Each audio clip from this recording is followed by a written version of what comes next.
कल शब बल्कि कल रात को जब अंधेरी घटाएं छाई हुई थी तो पाकिस्तान के इस्लामाबाद में सियासी उफक पर 3 चांद नमूदार हुए। बिलावल भुट्टो जरदारी साहब दिखाएं जी, तीनों चांद, आसिफ अली जरदारी साहब और जनाब शहबाज शरीफ साहब।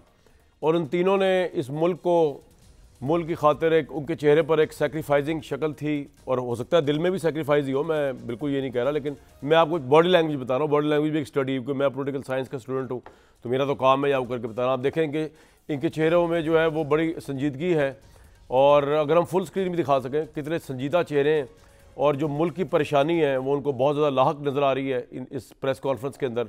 और लग रहा है कि वो अपनी सियासत, अपनी कमाई, अपना इमेज, अपनी क्रेडिबिलिटी वो ना चाहते हुए पावर कॉरिडोर में आ रहे हैं सिर्फ इस मुल्क की खातिर। आप देख लीजिए इसहाक डार साहब कितने परेशान हैं इस मुल्क के मसलों को लेकर। जरदारी साहब बड़ी बुर्दबारी से देख रहे हैं अपने बेटे को।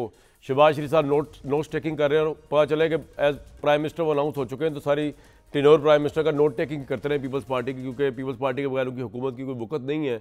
ये आप शक्लें देख लें कि ये मुल्क की खातिर ये शक्लें उतरी हैं मैदान के अंदर। हमें इनको अप्रिशिएट करना चाहिए, इन शख्सियात को, इनको हमें अब सपोर्ट देनी है, क्योंकि ये अपना सब कुछ लुटा के बकौल इनके ये मुल्क की खातिर मैदान में आए हैं। और ये कह रहे हैं कि ये इनका मानना ये है कि हालांकि इनके पास मैंडेट नहीं था, मतलब ऑब्वियसली अब एक पार्टी जिसकी 57 सीट्स हो, पीपल्स पार्टी, उनका प्रेसिडेंट बनने जा रहा है तो मैंडेट ना होने के बावजूद बन रहा है। एक पार्टी जिसकी 73 सीटें हैं, इलेक्शन विनिंग रिजल्ट, छोड़े धांधली के इल्ज़ाम वगैरह को, 73 जीती उन्होंने। जो फॉर्म 48 आए या जो इलेक्शन कमीशन ने डिक्लेयर किए रिजल्ट्स, वो जो है वो 169 वाला मैंडेट लेके प्राइम मिनिस्टरशिप ले रही है, हालांकि उसकी सीटें सिर्फ 73-74 हैं जो उसने इलेक्शन में जीती हैं। तो ये लोग अपने इस मैंडेट की परवाह किए बगैर इस मुल्क की खातिर एक कर्ब से गुजरते हुए मैदान में उतरे। मैं आपको रिक्वेस्ट करूँगा पूरी पाकिस्तानी कौम को कि इन तीनों का हाथ बटाएं। शहबाज शरीफ साहब की तरह यार वो रख लेना, वो लाहौर कॉलेज फॉर वुमेन वाली जो स्पीच थी मेरे साथ जो उन्होंने की थी, मैं प्रोड्यूसर साहब आपको बता रहा हूँ। और अब जो मामला तय पाया है इस मुल्क की खातिर, शहबाज शरीफ 73-74 सीट्स लेकर भी प्राइम मिनिस्टर होंगे मुल्क की खातिर। आसिफ अली जरदारी साहब जो है 57 वोट सिर्फ उनकी पार्टी को मिले हैं, लेकिन वो इलेक्टोरल कॉलेज भी पूरा होगा, उनको पूरी हमायत भी होगी, पूरा सिस्टम उनके साथ है, वो प्रेसिडेंट ऑफ पाकिस्तान होंगे। PPP जो है वज़ीर-ए-आज़म के लिए वोट और एतमाद का वोट और स्पीकर के लिए भी देगी नून लीग को। पीपल्स पार्टी वफाकी कबीना का हिस्सा नहीं होगी। स्पीकर कौमी असम्बली नून लीग से होगा, डिप्टी स्पीकर पीपल्स पार्टी से होगा, चेयरमैन सेनेट पीपल्स पार्टी से होगा, डिप्टी चेयरमैन नून लीग का होगा।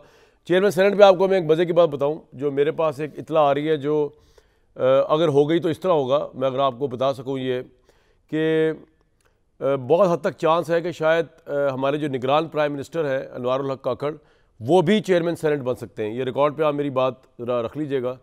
जो है अनवारुल हक काकड़ साहब जो है वो भी चेयरमैन सेनेट बन सकते हैं।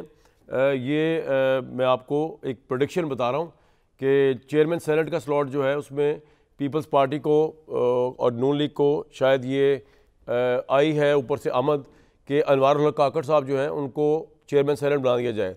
जब ये मटीरियलाइज़ होगी तो बात होगी, लेकिन खैर, तो अब मुल्क की खातिर उतरे मैदान में सारे। अब इसके ऊपर पहला जो रिएक्शन आया है कि ये तीनों जो है, सवाल तो ये है कि ये तीन कितनी स्टेबल गवर्नमेंट देंगे, मुल्क के इकॉनमी के मामला को किस तरह बाहर निकालेंगे, और शहबाज शरीफ साहब की ये गवर्नमेंट चलेगी कब तक। एक बैसाखियों में खड़ी हुई गवर्नमेंट, लेकिन हमने उसको सपोर्ट करना है, कौम बहैसियत कौम सपोर्ट करना है मुल्क की खातिर। तो मियां असलम इकबाल जो हैं वो बड़े महीनों के बाद रूपोशी से बाहर निकले। वो नामजद वज़ीर आला हैं PTI के पंजाब के अंदर, दाढ़ी शाड़ी उनकी बढ़ी हुई थी। पेशावर में उनको रादरी ज़मानत मिल गई, 2 हफ्ते तक कोर्ट ने कहा गिरफ्तार ना किया जाए। उन्होंने ये जो हम 3 का सेक्रीफाइस है, हमारी 3 अहम तरीन लीडर्स का, बिलावल साहब का, जरदारी साहब का, शहबाज शरीफ साहब का, इतना बड़ा सेक्रीफाइस मुल्क की खातिर जो उन्होंने किया है कि वो पावर में आ रहे हैं, मैंडेट है या नहीं है, मुल्क के इस मुश्किल तरीन हालात में संभालने के लिए आ रहे हैं। उन्होंने अपने घोड़े निकालने हैं मैदान में, उस मैदान में जहाँ पे कील और कांटे हैं, उसमें मियां असलम इकबाल साहब ने क्या कहा, ज़रा सुन लेते हैं।